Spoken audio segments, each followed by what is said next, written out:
My name is Diana Cooper, and I'm about to tell you how my parents' surprise appearance at my career-defining moment became the most liberating day of my life.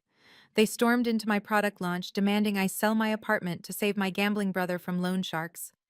In front of 200 tech executives, investors, and media, they screamed that everything I owned was family money anyway.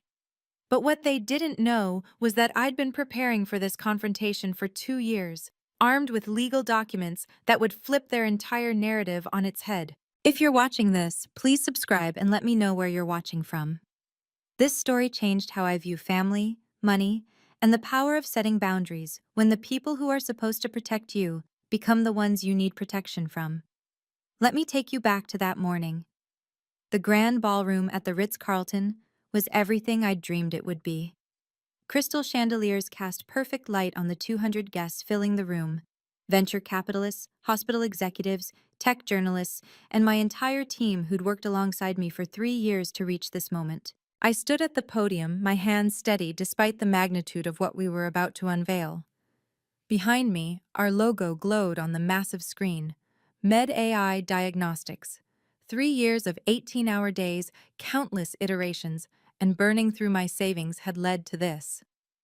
Ladies and gentlemen, I began, feeling the room's energy shift toward me. Every year, 250,000 Americans die from medical diagnostic errors. Today, we're introducing technology that will cut that number by 70%.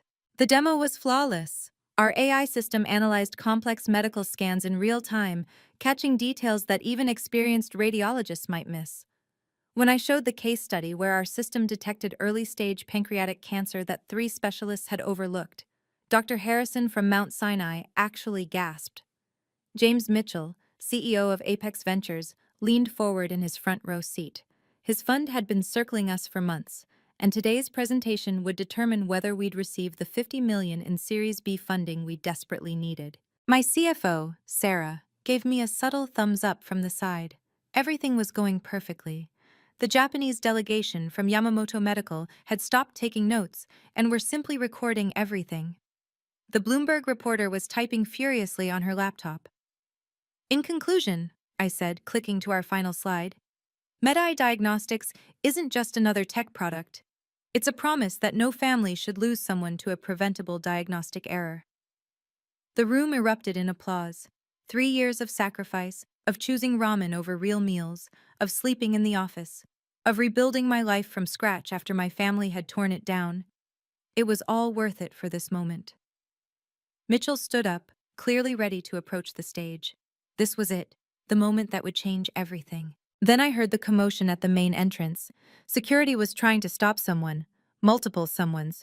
Voices raised in anger, getting louder, getting closer. My blood turned to ice as I recognized the shrill tone cutting through the professional atmosphere. "Get out of my way! That's my daughter up there!" The security guards never stood a chance. My mother bulldozed through them like they were made of paper, her voice echoing off the ballroom's high ceiling. Behind her, my father shuffled in his familiar defeated way, and between them, God, of course, Marcus, my older brother, looking gaunt and desperate. "Diana Michelle Cooper!" My mother's voice cracked like a whip across the elegant space. 200 heads swiveled between us like they were watching a tennis match. The security guard reached for her arm. "Ma'am, this is a private event. Don't you dare touch me!" She slapped his hand away. "That's my daughter. I have every right to be here." My legs felt frozen to the stage. 5 years. 5 years of no contact, blocked numbers, returned letters. How did they even know about this? Marcus hung back near the door, his eyes darting around the room like he was calculating the combined net worth of everyone present. Even from 40 feet away, I could see his hands shaking. Withdrawal or fear, I couldn't tell. "Mrs. Cooper," James Mitchell said, standing up with practiced diplomatic calm. "Perhaps we could—" "Are you the one giving her money?" My mother whirled on him. "Then you need to hear this too. She's letting her brother die, her own flesh and blood." Phones appeared in hands like magic. The Bloomberg reporter's fingers flew across her keyboard. My carefully orchestrated launch was becoming a circus, and we hadn't even gotten to the main act yet. Sarah, my CFO, moved toward me, but I held up my hand. Running would make it worse. It always did with them. My father finally spoke, his voice carrying that familiar blend of exhaustion and enablement. "Diana, sweetheart, we just need 5 minutes, please." 5 minutes? My mother laughed bitterly. "We need more than 5 minutes to discuss how she's hoarding money while Marcus is in mortal danger." Dr. Harrison from Mount Sinai was already heading for the exit. The Yamamoto delegation exchanged concerned glances. $50 million in funding was walking out the door with every second this continued. I gripped the podium's edges, feeling the wood grain under my palms. The microphone was still on. Everyone could hear my measured breathing. "Security," I said quietly, but the mic carried it through the room. "Please don't remove them yet." My mother's eyes gleamed with triumph. She thought she'd won. She had no idea what was coming. My mother didn't waste a second of her perceived victory. She marched down the center aisle like she owned the place, her voice filling every corner of the ballroom. "Look at you," she spat, gesturing at my tailored suit, the stage, the entire setup. "Playing successful businesswoman while your family suffers. You ungrateful, selfish child." The words hit their mark. I saw several investors shift uncomfortably. A few of my employees looked at me with new eyes. Was their CEO really the kind of person who would abandon family? 27 years we raised you, my father added, his voice carrying that special tone of disappointed parent that he'd perfected over the years. "Fed you, clothed you, kept a roof over your head, and this is how you repay us?" Marcus finally found his courage, stepping forward but still keeping our parents between us like shields. "Diana, I'm in real trouble. These aren't just regular debts anymore. These people, they'll kill me." My mother's performance reached new heights. "Do you hear that? Kill him. Your brother will die. And you're standing there in your designer clothes, in this fancy hotel, surrounded by all this wealth you've accumulated by stepping on your family." The whispers started. I caught fragments. "Didn't know she had family issues. Seems cold. What kind of person?" Sarah stepped closer to me, whispering, "Diana, should I call building security?" I shook my head slightly. Let them dig their hole deeper. "We sacrificed everything for you children," my mother continued, now playing to the audience. "I worked double shifts. Your father took extra jobs. We gave you every opportunity, and you took it all and ran the moment you could make money." The lie was so smooth, so practiced. 5 years of no contact meant 5 years to perfect their victim narrative. The room was buying it. I saw sympathy shifting toward them, away from me. Mitchell cleared his throat. "Ms. Cooper, perhaps we should postpone?" "No," I said into the microphone, my voice steady. "Let them finish." My mother's eyes narrowed. She didn't like that I wasn't crumbling, wasn't rushing to apologize or explain. "Finish?" She laughed bitterly. "Oh, we're just getting started, Diana. These people deserve to know exactly what kind of person they're doing business with. Someone who would let family rot while she lives in a penthouse apartment that costs more than we've made in our entire lives." Marcus stepped forward slightly. "That apartment, Diana. You could save my life with it." The trap was set. They thought they had me cornered. My mother shifted into her favorite role, the martyred parent. She turned to face the audience, ensuring everyone could see her perfectly timed tears. "We gave this girl everything," she said, her voice breaking with practiced emotion. "When she wanted to go to Stanford, we said yes, even though it meant sacrificing our retirement. We supported her dreams, never asking for anything in return." The version of history she was selling was Oscar-worthy. No mention of the college fund that mysteriously vanished 2 weeks before my freshman year. No mention of the 18-year-old girl who had to scramble for emergency student loans. Nothing about the 3 jobs I worked while studying engineering. "And when she graduated," my father added, his voice heavy with false hurt, "she just left. Cut us off completely. No explanation, no gratitude, just abandoned the family that loved her." I watched the room's sympathy meter swing further in their direction. The Yamamoto delegation was whispering among themselves. 2 more investors headed for the exits. Marcus played his part perfectly. The broken son failed by his successful sister. "I made mistakes, sure. But Diana, we're family. I've been in therapy, getting help. I just need this one last chance to get clean, to start over. The people I owe, they're not patient anymore." "She has millions," my mother announced to the room, pulling a crumpled real estate listing from her purse. This penthouse of hers, $4.2 million. While we live in the same rundown house, while her brother faces death threats, she hoards wealth like a dragon. The Bloomberg reporter was typing so fast, I thought her laptop might catch fire.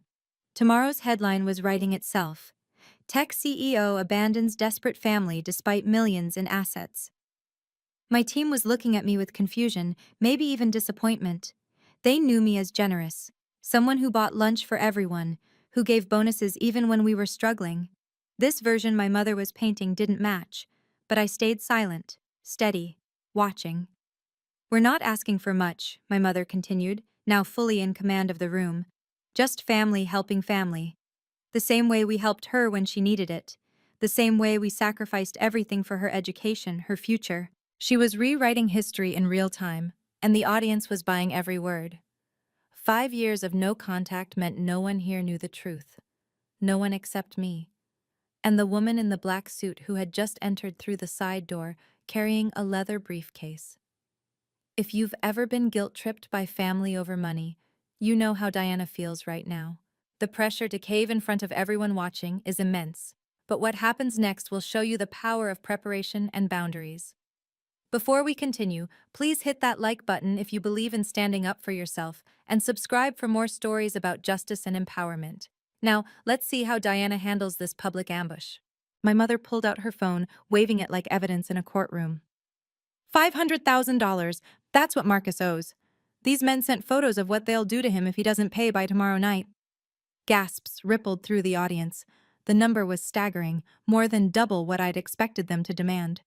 Sell the penthouse today, she commanded, pointing at me like I was a disobedient child. You can have the money transferred by morning. Save your brother's life. That apartment, my father said, his voice gaining strength, was bought with family money anyway. We supported you, invested in you. That success is built on our foundation. The lie was so bold I almost admired it. They were claiming ownership of something they'd never contributed a penny toward. Marcus stepped forward, finally brave enough to address me directly. Diana, please, they broke my arm last week. He held up his left arm, showing a cast I hadn't noticed before. Next time it won't be just a broken bone. You're sitting on $4 million in property, my mother announced to the room, ensuring everyone heard the number. While your brother faces death, what kind of monster does that make you? James Mitchell was watching me intently now, not with sympathy for my parents, but with the calculating look of someone reassessing their investment. This wasn't about family drama anymore. It was about how I handled crisis under extreme pressure. It's not just the apartment, my mother continued, gaining momentum. You have stocks, bonds, this company. You could save Marcus 10 times over and barely feel it. She turned to the audience, arms spread wide. This is who you're celebrating today. Someone who would let family die rather than share what we helped her build. The woman in the black suit had moved closer, now standing near the side of the stage. She caught my eye and nodded slightly. Almost imperceptibly, I nodded back. So what's it going to be, Diana? My mother's voice cracked with real emotion now. Not sadness, but rage at my continued silence. Will you save your brother, or will all these people witness you condemn him to death? The room held its breath, 200 people waiting for my response, cameras recording everything, the Bloomberg reporter's fingers hovering over her keyboard. I looked at my watch, 11:47 a.m. Perfect timing. You want the apartment? I said into the microphone, my voice calm as still water. The one you claim is built on family money? My mother's eyes gleamed with triumph. Finally, some sense. The damage was accelerating. Dr. Harrison from Mount Sinai was already at the door, shaking his head as he spoke into his phone. 3 more investors stood up, gathering their things with the practiced efficiency of people who knew a sinking ship when they saw one. Ms. Cooper, Mitchell said, his voice carrying across the room, we need to discuss this situation, privately. The subtext was clear. The $50 million in funding was evaporating with each passing second. My CFO Sarah looked pale, calculating what this meant for our runway, our employees, our future. The Yamamoto delegation's translator was speaking rapidly in Japanese, and I caught the word risk repeated several times. They were reassessing everything. If I couldn't manage family, how could I manage their investment? My lead engineer, Tom, who'd been with me since the beginning, wouldn't meet my eyes. The disappointment on his face was worse than any investor walking out. He'd believed in me, and now he was watching me get destroyed by my own blood. Perhaps we should reschedule the demonstration, someone suggested from the back. No demonstration needed, my mother said loudly. You've all seen enough. You've seen what kind of person Diana Cooper really is. The Bloomberg reporter raised her hand. Mrs. Cooper, can you confirm the amount your son owes? 500,000, my mother replied immediately, seizing the media attention. Due tomorrow, or they'll kill him. And she, pointing at me, has millions but won't lift a finger. More phones came out. This was going viral in real time. I could see Twitter notifications popping up on screens around the room. My professional reputation, built over 5 years of grinding work, was dissolving in minutes. Sarah stepped to the microphone beside me. Ladies and gentlemen, perhaps we should take a brief recess. No recess, my mother shouted. Not until she agrees to save her brother. I touched my handbag, feeling the weight of the envelope inside. The woman in the black suit had positioned herself perfectly, close enough to the stage to be seen but not intrusive. She was scrolling through her phone, but I knew she was ready. Mitchell stood up fully now. Ms. Cooper, my firm needs to reconsider our position given these revelations about your character. The words hit exactly as intended. My mother smirked, thinking she'd won. Marcus looked hopeful for the first time. My father just looked tired, but relieved it was almost over. They thought they'd cornered me. They were wrong. Sell the apartment today, my mother demanded. Right now. No, I said simply. The word hung in the air like a slap. My mother's face went red. No? She stepped closer to the stage. Your brother will die. He won't die, I replied calmly. He'll face consequences for his choices. Consequences? My father's voice cracked. Diana, this is Marcus's life. The same Marcus who's been in debt before? I kept my voice level. 3 times? 5 times? How many times have you bailed him out? That's different, my mother started. With my college fund? The words dropped like a bomb. That's what you used, wasn't it? My $200,000 college fund? The room went silent. Even the typing stopped. My mother recovered quickly. We needed it for family emergencies. Gambling debts are emergencies? How dare you? I worked 3 jobs through Stanford, I continued, each word measured. 60 hours a week plus full-time engineering courses, while Marcus was in Vegas. You're twisting things, my mother's voice rose higher. We supported you. With what money? I asked. Name one tuition payment you made. Room and board, food, 18 years of raising you. That's called parenting, not an investment portfolio. Marcus stepped forward, desperation clear. Diana, please. This isn't about the past. It's always about the past with you. I cut him off. Every crisis is supposedly the last one. This time is different. Like when you stole my laptop senior year, or when you emptied my checking account? My mother was practically vibrating with rage. Family helps family. Family doesn't steal from family. We didn't steal anything. That money was ours to allocate. Money Grandma left specifically for my education? The revelation caused another stir. Several people who'd been heading for exits stopped. You have no proof of that, my mother said, but her voice wavered slightly. I reached into my handbag, fingers touching the envelope. Not yet. I have every bank record, I said instead. Every withdrawal. Every transfer to Marcus's bookies. You're lying. Am I? I looked directly at Marcus. Tell them about the Stanford scholarship I lost because I couldn't pay the deposit. Tell them why I couldn't pay it. Marcus looked at his shoes. His silence said everything. Mitchell had sat back down, watching intently. The entire room was reassessing again, but this time the momentum was shifting. Even if that's true, my mother said, grasping for control, you've made millions now. I can afford whatever I choose to afford, and I choose not to enable addiction. My mother's tears came right on cue. She collapsed into the nearest chair, sobbing with the theatrical precision of someone who'd weaponized emotions for decades. How can you be so cruel, she wailed. Your own mother begging you, your own brother facing death. My father moved to comfort her, then did something I hadn't expected. He dropped to his knees. Right there, in front of 200 people, my 60-year-old father knelt on the Ritz-Carlton's marble floor. "Please, Diana," he said, his voice breaking. "I'm begging you, as your father, don't let our family be destroyed." The emotional manipulation was breathtaking. Phones swung between us like this was some kind of gladiator match. Several people in the audience looked horrified. At them or at me, I couldn't tell. Then Marcus played his final card. He walked forward, stopping just below the stage, and looked up at me with eyes that, for once, seemed genuinely clear. "Diana," he said quietly, the microphone barely catching his words, "will you really let your brother die? After everything we've been through together?" "Everything we've been through?" I repeated. "You mean everything you put me through?"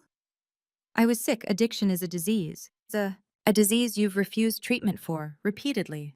I'll go this time, I promise." Promise number 17 or 18. I've lost count. My mother's sobs grew louder. "She's heartless, completely heartless. We created a monster." The woman in the black suit had moved even closer, her phone now clearly recording. Good. I wanted everything documented. "Look at them, Diana," Marcus gestured to our parents. "You're destroying them. Is your money really worth more than your family?"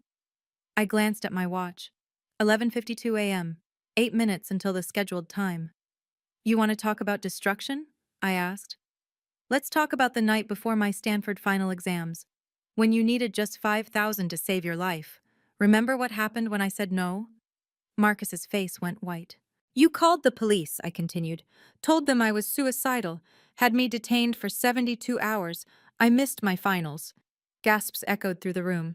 My mother's crying stopped abruptly. That was concern for your well-being," she said weakly. "It was extortion. And it worked. I gave him the money when I got out." "Ancient history," my father said, struggling to his feet. "What matters is now." "What matters," I said, reaching into my handbag, "is the truth." I pulled out the envelope, thick with documents. "Mom, you want to talk about family money? Let's talk about family money." The woman in the black suit stepped forward with perfect timing, her heels clicking against the marble with authority. She whispered something to the security guard, who immediately stepped aside. His entire posture changed, from crowd control to deference. She walked down the same center aisle my parents had stormed through, but where they had chaos, she brought order. Every movement was deliberate, professional. The leather briefcase in her hand might as well have been Excalibur. "Excuse me," James Mitchell said, standing again. "And you are?" The woman didn't answer him. Instead, she walked directly to the stage, stopping just below where I stood. She gave me a single professional nod. I returned it. My mother's eyes tracked her movement, and I saw the first flicker of uncertainty. "Who is this? Diana, what are you doing?" The woman pulled out her phone, checking something, then looked at her watch. She typed a quick message, then positioned herself where everyone could see her clearly. The briefcase was placed carefully on a nearby table, locks facing the audience. "Is this some kind of stunt?" my mother demanded, but her voice had lost some of its edge. Marcus backed up slightly, instinctively moving closer to our parents. "Diana, who is that?" I didn't answer. Instead, I watched as the woman received a text, read it, and nodded to herself. She then did something that made my mother go completely rigid. She pulled out a legal pad and began writing notes, while obviously listening to our conversation. "This is ridiculous," my father said, but he was watching the woman nervously. "Diana, we're your family. We don't need strangers involved in our personal business." The woman looked up at that, making direct eye contact with my father. She didn't say anything, just held his gaze for a moment before returning to her notes. "I don't like this," my mother said, her voice dropping. "Robert, I don't like this at all." For the first time since they'd burst in, my parents looked unsettled. They'd come here expecting me to be alone, vulnerable, cornered by public pressure. The woman's presence changed the entire dynamic. Sarah, my CFO, leaned toward me. "Diana, should I—" "Wait," I said quietly. The woman clicked open her briefcase, the sound echoing in the now silent ballroom. She pulled out a folder, thick with documents, tabs marking different sections. My mother's face went pale. "What is that?"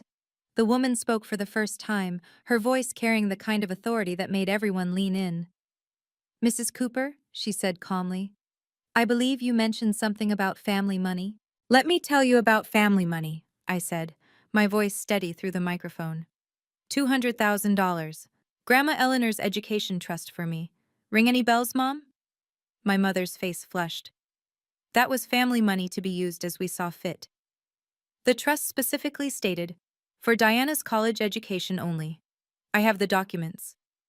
You were going to get loans anyway. Because you emptied the account 2 weeks before tuition was due.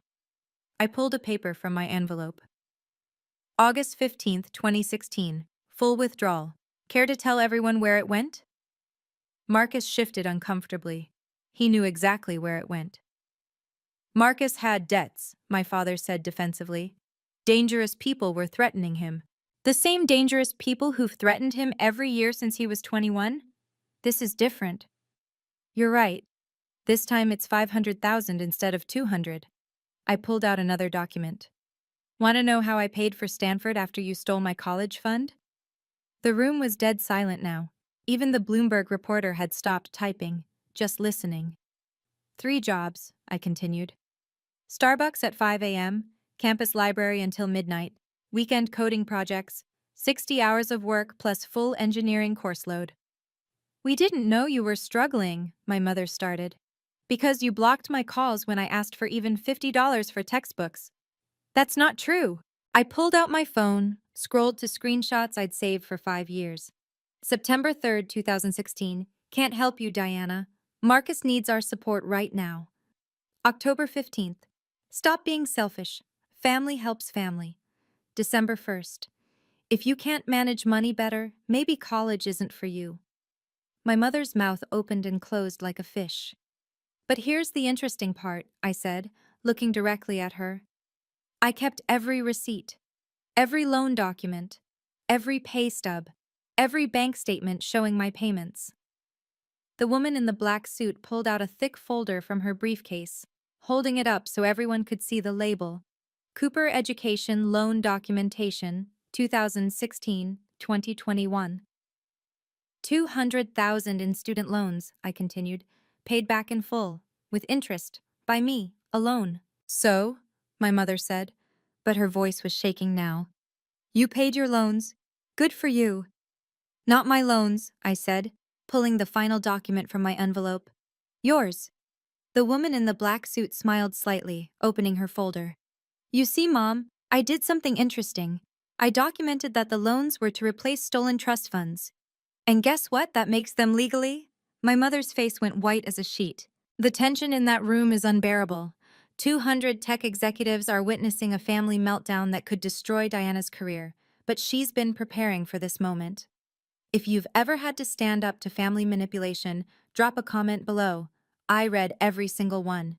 And if this story resonates with you, please share it with someone who needs to hear it. Now, let's see Diana's power move that changes everything. My mother's composure finally cracked completely. You ungrateful little bitch! She screamed, lunging toward the stage. She actually grabbed my ankle, trying to pull me down. After everything we did for you, you're nothing without us, nothing! The security guards started forward, but I held up my hand, stopping them. Let everyone see this. Let them see who my parents really were. You got rich because of the foundation we gave you, Marcus shouted, emboldened by our mother's rage. Every success you have is built on our sacrifice. Your sacrifice? I laughed. Actually laughed.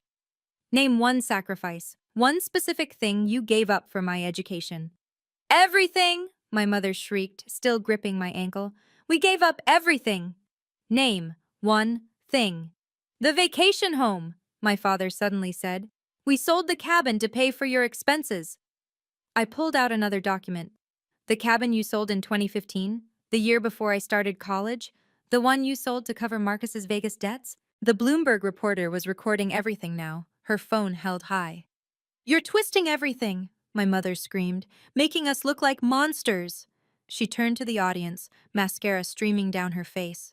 She's lying. We're good parents. We loved our children. We gave them everything.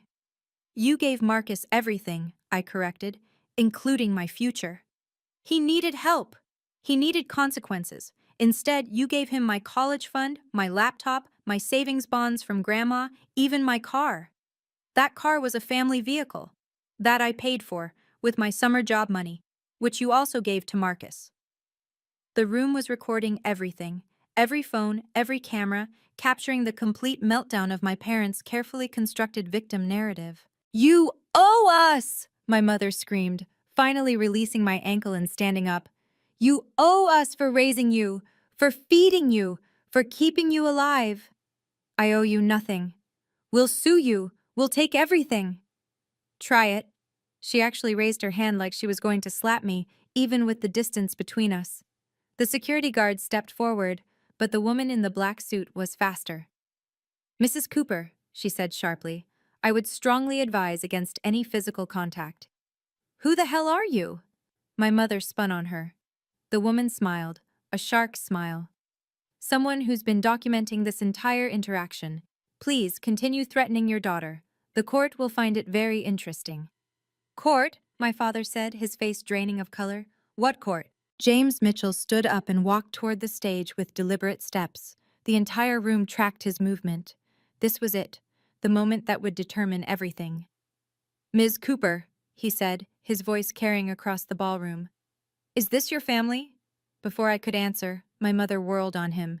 Yes, we're her family, and she owes us everything. That success you're investing in? Built on our backs, our sacrifice, our money. Mitchell looked at her, then at me. I see. She's selfish, my mother continued, sensing an opportunity. Greedy, heartless. Is that who you want to give millions to? Someone who would let her own brother die? Mrs. Cooper, Mitchell said calmly, what exactly do you believe your daughter owes you? Everything. The apartment, the stocks, this company, it's all family money. We invested in her. Invested? Mitchell repeated the word slowly. With what funds exactly?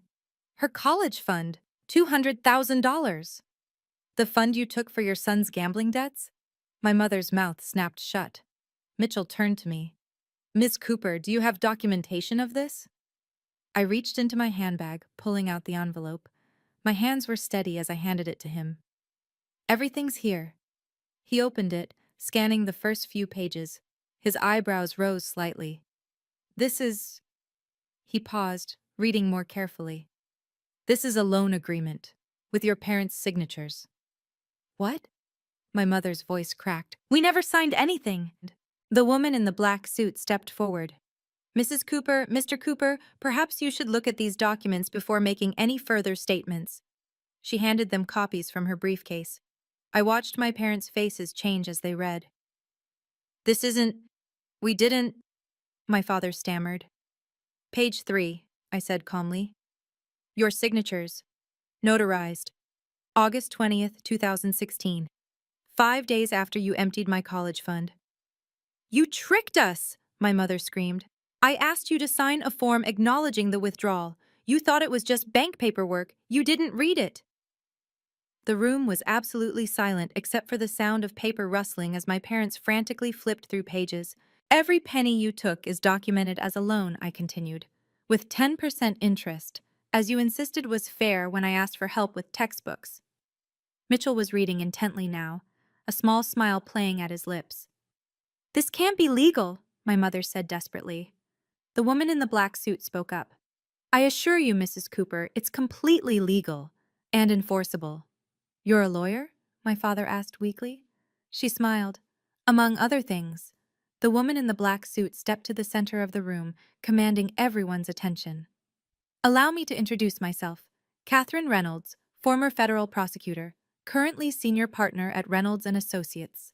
The name hit like thunder. Reynolds & Associates was one of the most prestigious law firms in the city. My parents physically recoiled. Ms. Cooper hired me 2 years ago, Catherine continued, pulling documents from her briefcase, to properly document a rather interesting financial situation. She held up the first document. Exhibit A, loan agreement dated August 20th, 2016. Amount, $200,000. Signatories, Robert and Linda Cooper. We didn't know, my mother started. Exhibit B, Catherine continued, ignoring her. Bank statements showing Diana Cooper's payments from 2016 to 2021. $220,000, including the 10% interest her parents demanded. She pulled out another folder. Exhibit C, canceled checks, every single payment Diana made to repay the money her parents took from her education trust. The Bloomberg reporter was typing furiously again. Several investors had moved closer to see the documents. But that's not all, Catherine said, clearly enjoying herself. Exhibit D, the original trust document from Eleanor Cooper, Diana's grandmother, which specifically states the funds were for Diana's education only, and any other use would be considered theft. My mother's legs gave out. She collapsed into a chair. Exhibit E, Catherine continued relentlessly. Text messages and emails from Mr. and Mrs. Cooper acknowledging they took the money for Marcus's debts and demanding Diana not tell anyone. She turned to the audience. Ladies and gentlemen, Diana Cooper didn't abandon her family. She paid them back every penny they stole from her, with interest, while working 3 jobs through college. This is... My father's voice was barely a whisper. This can't be happening. Catherine pulled out one final document. Exhibit F, Certificate of Debt Satisfaction. As of January 15, 2021, Diana Cooper owes her parents exactly $0.00. She turned to my parents. However, there is the matter of the restraining order. Restraining order? Marcus said, speaking for the first time in minutes. Catherine smiled. The one that goes into effect the moment you make any further financial demands or threats. She pulled out a thick legal document, signed by Judge Harrison last week. All we need to do is file it. My mother looked at me with something I'd never seen in her eyes before. Fear. You planned this, she whispered. You knew we were coming. I finally spoke. You announced it on Facebook, Mom.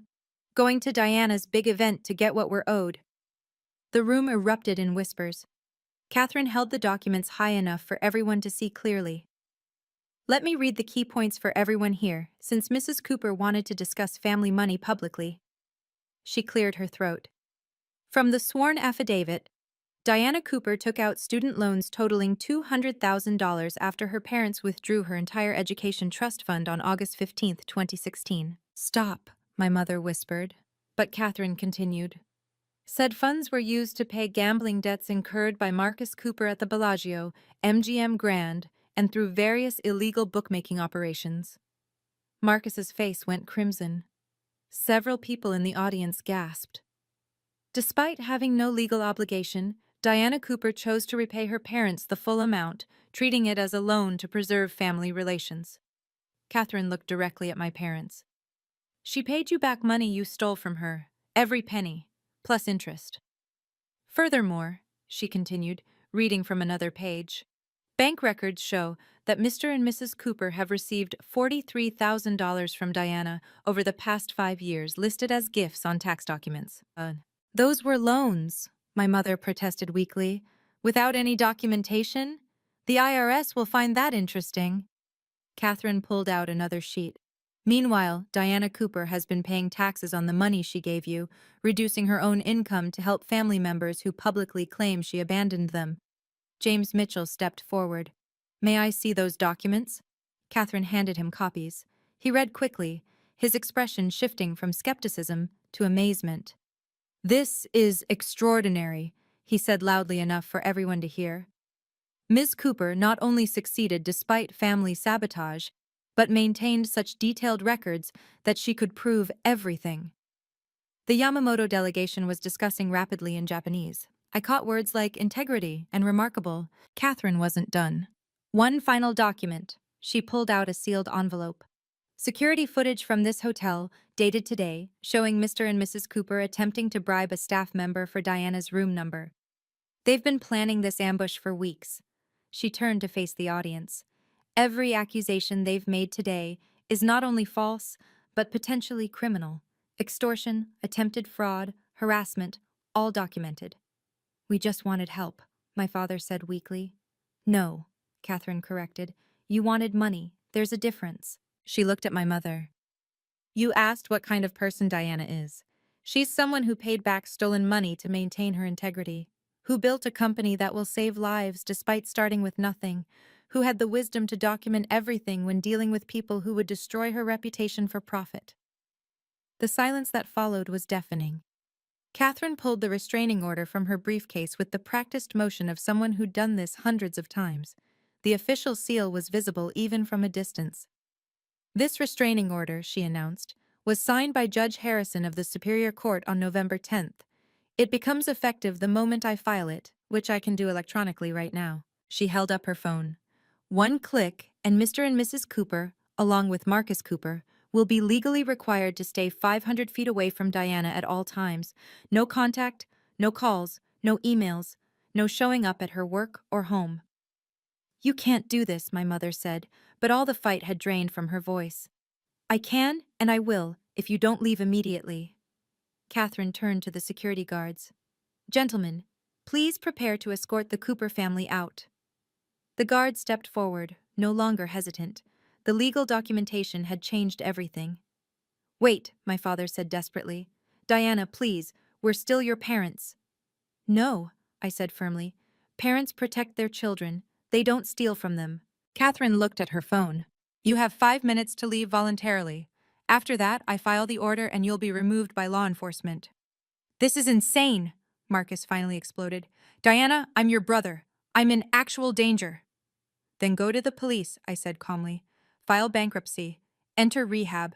Take responsibility for once in your life. They'll kill me. No, they'll take you to court. Maybe garnish wages if you ever get a job. But you'd rather steal from me than work. Catherine checked her watch. 4 minutes. My mother stood up shakily. You'll regret this, Diana. When you're old and alone, you'll regret pushing away your family. I'm not pushing you away. I'm setting boundaries. There's a difference. We're your blood. Blood doesn't give you the right to bleed me dry. The security guards moved closer. My parents looked around the room, searching for sympathy, but found only cameras and cold stares. 3 minutes, Catherine announced. Let's go, my father said quietly, taking my mother's arm. No, she tried to pull away. She owes us. That apartment is ours. Linda, stop. His voice was defeated. It's over. 2 minutes. Marcus looked at me one last time. You're really going to let me die? You're not going to die, Marcus. You're going to face consequences. For the first time in your life. 1 minute. They moved toward the door, my mother still protesting, my father pulling her along, Marcus trailing behind looking shell-shocked. At the doorway, Marcus suddenly turned back, his face twisted with something between rage and desperation. You want to know the truth, Diana? You want honesty? Security moved to stop him, but I held up my hand. Let him speak. I gambled your entire college fund in 1 weekend, he shouted. 1 weekend! Lost it all on poker because I knew Mom and Dad would cover it. The confession hung in the air like a bomb. My mother tried to pull him away, but he shook her off. And you know what? I'd do it again, because you always had another way. You're the smart one, the capable one. I'm just the screw-up who needs help. Marcus, stop, my father pleaded. No, she wants the truth? Here's truth. I took your laptop and sold it for cocaine. I used your social security number to open credit cards. I did it all, and they covered for me every single time. My mother's face had gone gray. This wasn't part of their script. And now you're rich and successful, and I'm still nothing. Marcus's voice cracked. But at least I'm not heartless like you. Heartless? I stood up fully, my voice carrying across the silent room. I worked 60 hours a week to pay for the education you stole. I ate ramen for 3 years to pay back money I didn't owe. I gave you $43,000 after you destroyed my future. That's not heartless, Marcus. That's enabling, and it stops today. Catherine stepped forward. 30 seconds or I file. My mother found her voice one last time. We're your family! No, I said firmly. Family doesn't steal. Family doesn't lie.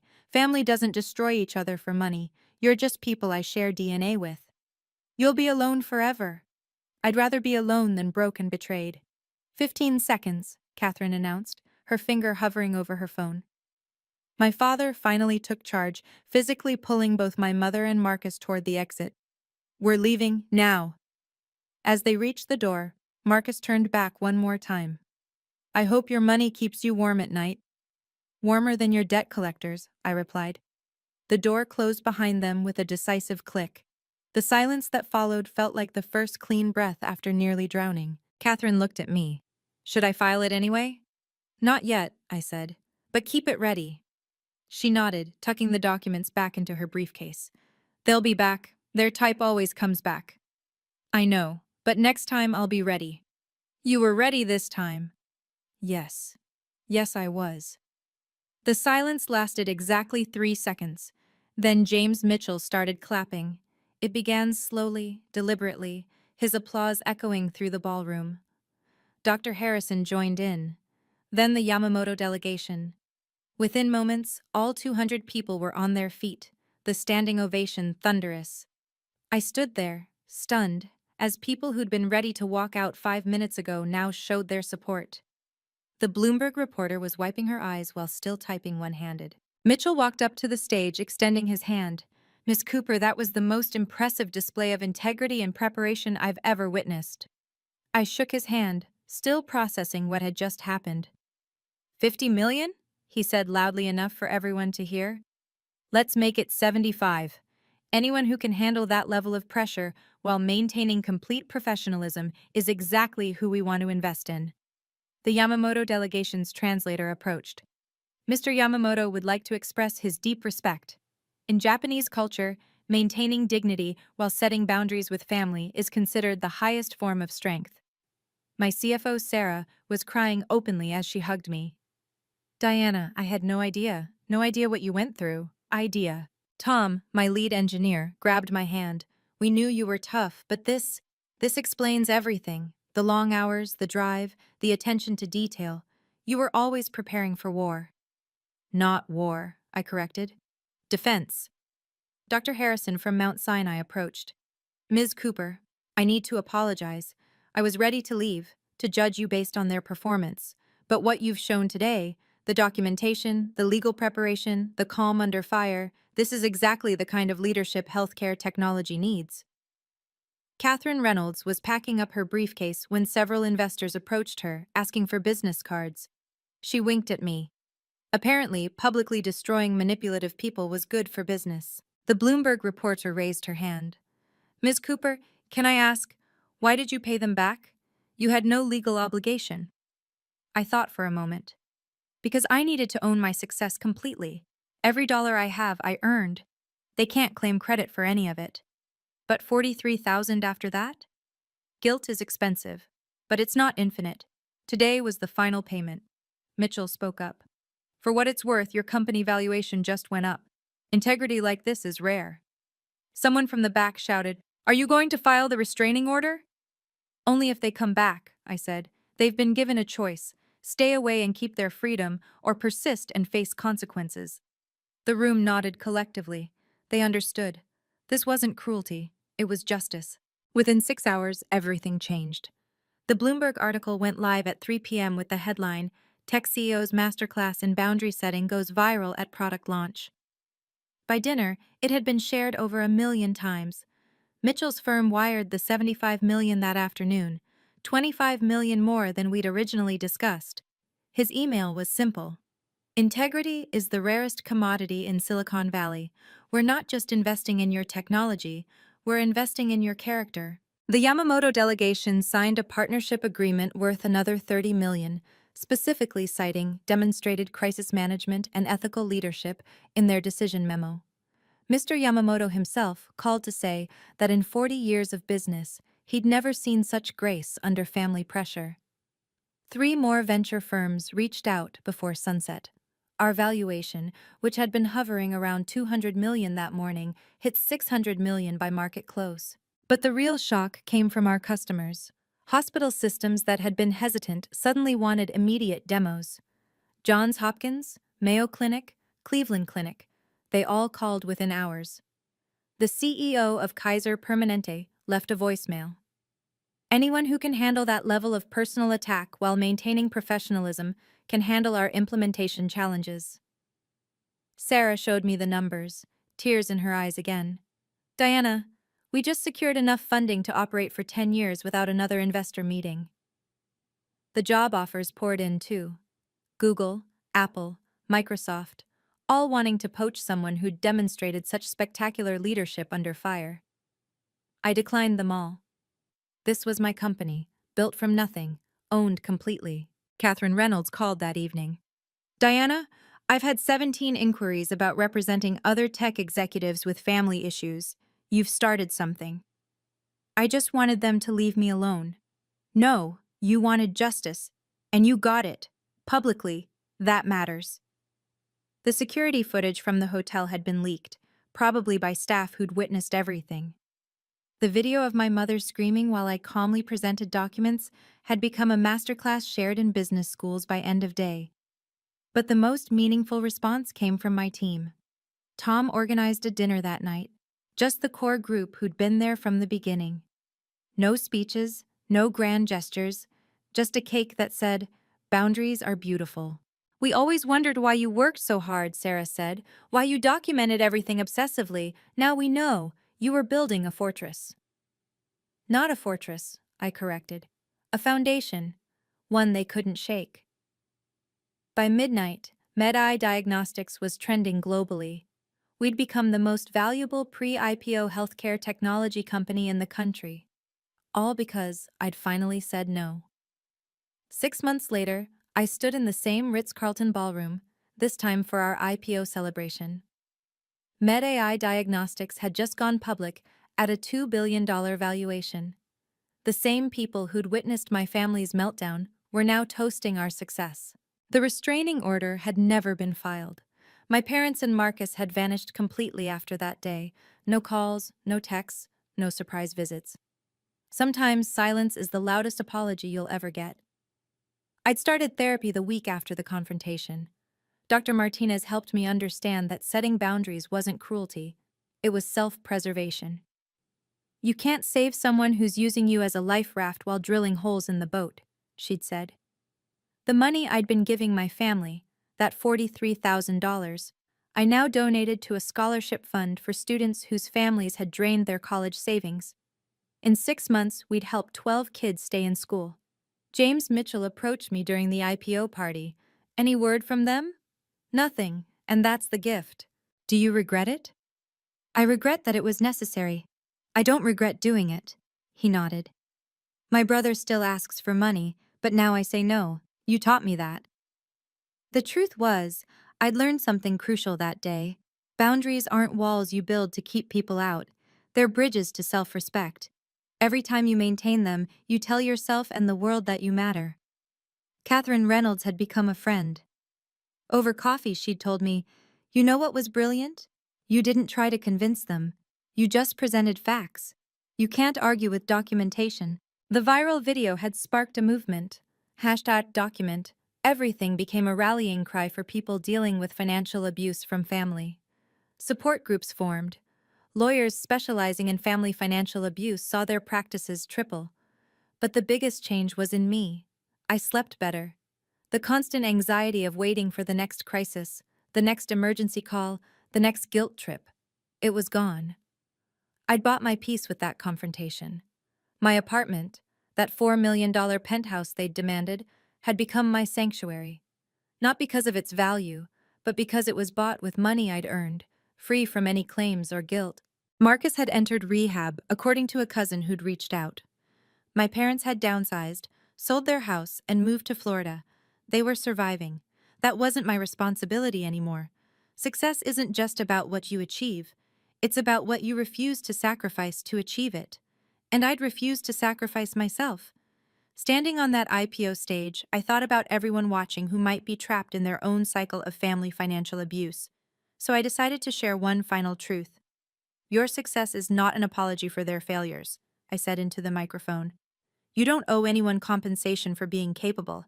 You don't have to set yourself on fire to keep anyone warm, not even family." The room was silent, listening. Family is supposed to be your foundation, not your financial burden. Love doesn't come with a price tag, and if it does, that's not love. That's a transaction. I thought about everyone who'd messaged me after the video went viral. Single mothers whose parents demanded their child support money. College students whose families treated them like ATMs. Successful professionals haunted by relatives who felt entitled to their achievements. Setting boundaries doesn't make you heartless. It makes you sustainable. You can't pour from an empty cup, and you can't build a future if someone keeps stealing your foundation. The truth is, I still love my parents. I love the parents they could have been, should have been, but I don't love what they became. Financial predators who saw their daughter's success as their retirement plan. Marcus might get clean. My parents might find peace. Maybe someday they'll understand that love and money are separate currencies. But that's their journey, not mine. My journey was learning that no is a complete sentence, that documentation is protection, that preparation beats panic every time, and that sometimes the most loving thing you can do is refuse to enable destruction. To everyone struggling with similar situations, here's what I learned. Start documenting today. Every loan, every gift, every conversation about money. Not because you're planning for war, but because you're building evidence of your boundaries. Find your Catherine Reynolds, a legal advocate who understands family financial abuse. They exist, and they're worth every penny. Get therapy. The guilt is real, but it's not justified. You need professional help to deprogram years of manipulation. And remember, their emergency is not your responsibility. Their choices are not your consequences. Their failure is not your fault. Blood makes you related. Loyalty makes you family. And sometimes the most loyal thing you can do is protect yourself from people who share your DNA, but not your values. That day at my product launch, I didn't just reveal new technology. I revealed a new me. Someone who could stand firm in truth while my family performed their practiced lies. And that revelation was worth more than any IPO. Thank you for watching Diana's story. If you've ever struggled with family boundaries around money, you're not alone. Setting limits doesn't make you selfish, it makes you sustainable. Please subscribe for more stories about standing up for yourself with grace and strength. Share this with someone who needs to hear that it's okay to protect their peace. And remember, love doesn't require you to light yourself on fire to keep others warm. What boundaries do you need to set? Let me know in the comments below.